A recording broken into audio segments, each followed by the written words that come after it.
Si vous voulez vivre comme des justes, évitez d'agir devant les hommes pour vous faire remarquer, pour vous faire bien voir. Soyez, à l'exemple du Christ, des témoins par l'amour que vous allez donner.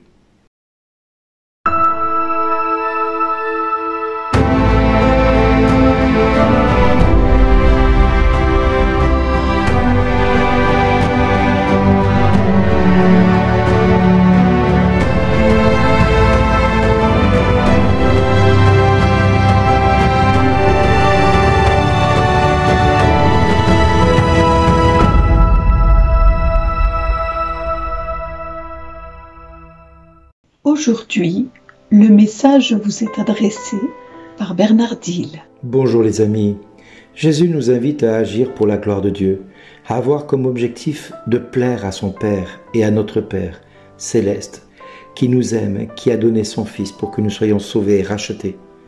Car c'est pour cela même que nous avons été créés, manifester l'amour de Dieu en Jésus-Christ. Ainsi, comme l'affirme le catéchisme de l'Église, Dieu a tout créé pour l'homme, mais l'homme fut créé pour servir et aimer Dieu, et pour lui offrir toute la création. Voilà le sens profond, premier, et l'honneur de notre vie. Faire plaisir au Père céleste, plaire à Dieu. En tout cas, c'est le témoignage que le Christ nous a laissé, pourvu que le Père céleste puisse donner sur nous le témoignage qu'il a donné sur son Fils au moment du baptême. Celui-ci est mon Fils bien-aimé, en lui j'ai mis tout mon amour. Le manque de droiture dans notre société d'aujourd'hui conduit les hommes de plus en plus à une situation, je dirais, grave et ridicule, qui le pousse à être égoïste, individualiste, et qui le fait se faire détester des autres. Le manque de droiture et d'intention serait spécialement grave et ridicule s'il venait à être présent dans toutes les actions de nos prières, de notre quotidien, de nos célébrations, du jeûne que nous pouvons offrir, de l'aumône que nous pouvons donner, puisque ce sont des gestes de piété et de charité que nous devons avoir. Alors, les actes se perdent. Les actes, malheureusement, se perdent dans ce monceau de principes humains qui s'abattent sur notre société. Pourtant, si on regardait les actes qui peuvent être posés par amour pour Dieu et par amour de Dieu, nous pouvons rentrer dans cette vertu que la religion nous pousse à avoir, c'est-à-dire des actes remplis de la présence de Dieu et de l'amour de Dieu. Nous ne pouvons pas prétendre être disciples du Christ si nos actes ne sont pas remplis d'amour. Oui, nous pouvons nous persuader d'être justes, d'être des hommes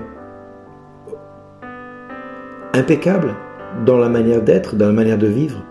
Mais si vous voulez vivre comme des justes, évitons d'agir donc devant les hommes pour nous faire remarquer, pour faire en sorte que les hommes nous voient, et non pas comme nous sommes, mais comme nous aimerions qu'ils nous voient. En plus, il n'y a pas de récompense pour chacun de nous, de la part de notre Père qui est aux cieux. Comment pourrions-nous plaire à Dieu si ce que nous voulons, c'est être vu par tous les hommes? Notre récompense, nous l'avons déjà vue par les hommes. Nous l'avons déjà obtenue par les hommes. Ce n'est pas facile de se cacher. Ce n'est pas non plus qu'il faille être caché devant les hommes, mais que ce que ta main droite donne, ta main gauche l'ignore. Que quand ton sourire tu le donnes, tu n'espères pas que l'autre te rende un sourire. Non, tous tes dons doivent être gratuits. De toute manière, il n'y a rien de ce que tu possèdes que Dieu ne te l'ait déjà accordé. La grâce que tu es aujourd'hui en capacité de pouvoir aider ton frère ou ta sœur est un don de Dieu. La grâce du fait que tu puisses donner un sourire à quelqu'un, c'est parce que Dieu t'a permis d'avoir le sourire aux lèvres ce jour-là. Mais il s'agit de toujours rediriger vers Dieu ce que nous faisons comme des bonnes œuvres, parce que tout cela n'est possible que parce que Dieu nous permet de l'avoir et d'être ainsi.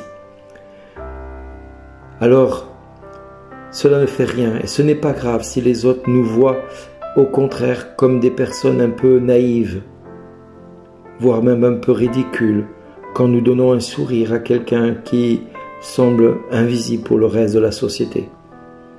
Je pense entre autres à cet homme qui un jour, mon épouse, à la fin de la messe de Noël, a invité à prendre le repas avec nous le soir de Noël. Je n'y avais pas pensé, il a fallu que mon épouse y pense. Et j'ai été surpris agréablement qu'elle l'invite à prendre une douche, à venir à table et à partager le repas avec nous. Quelle joie d'avoir pu faire cela ce jour-là. Mais combien aujourd'hui le communisme n'aurait pas de poids dans notre société?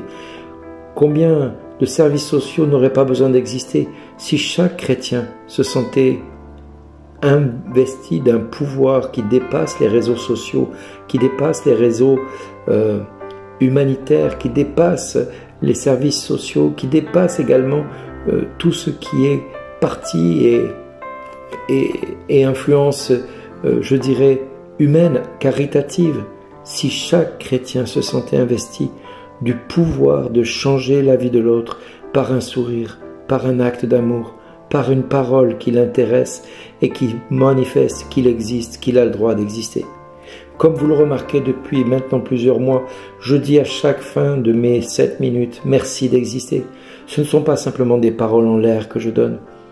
Déjà plusieurs personnes m'ont dit qu'elles ont eu du mal des fois à entendre les 7 minutes qu'elles trouvaient exigeantes.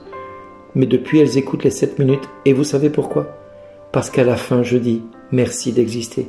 Ces personnes m'ont dit, eh bien depuis que tu nous dis merci d'exister, je trouve que ma vie elle a un sens et que tout ce que tu dis dans ces 7 minutes me conduise à espérer et à me perfectionner. Et tout cela me conduit à accepter ma vie comme une chance, non pas pour moi, mais pour celui, pour celle qui m'entoure. Parce que moi, aujourd'hui j'ai fait la joie. J'ai la joie de t'avoir rencontré. J'ai la joie de connaître que mon existence est une joie pour toi comme pour d'autres. Et grâce à toi, je trouve que mon existence vaut la peine d'être vécue. Alors je veux donner de cette joie d'exister à tous ceux que je rencontre. Et je partage ces 7 minutes à tellement de monde autour de moi en disant, écoutez surtout le dernier mot de ces 7 minutes. Même si tout le reste ne vous parle pas, écoutez les derniers mots, ils ont changé ma vie. Voilà comment ce frère me dit aujourd'hui qu'il partage ces 7 minutes. Si tout ce qui est dit au début ne t'intéresse pas, ne fais pas l'abstraction des derniers mots de ces 7 minutes. Ils sont pour toi, rien que pour toi. Et c'est exactement ce que j'espère, que beaucoup et beaucoup d'entre vous, et quand je dis beaucoup et beaucoup d'entre vous, ça veut dire tous et toutes, sans exception, vous compreniez l'importance de votre existence pour Dieu. Parce que si vous avez conscience de votre existence pour Dieu, alors votre vie prend un tout autre sens.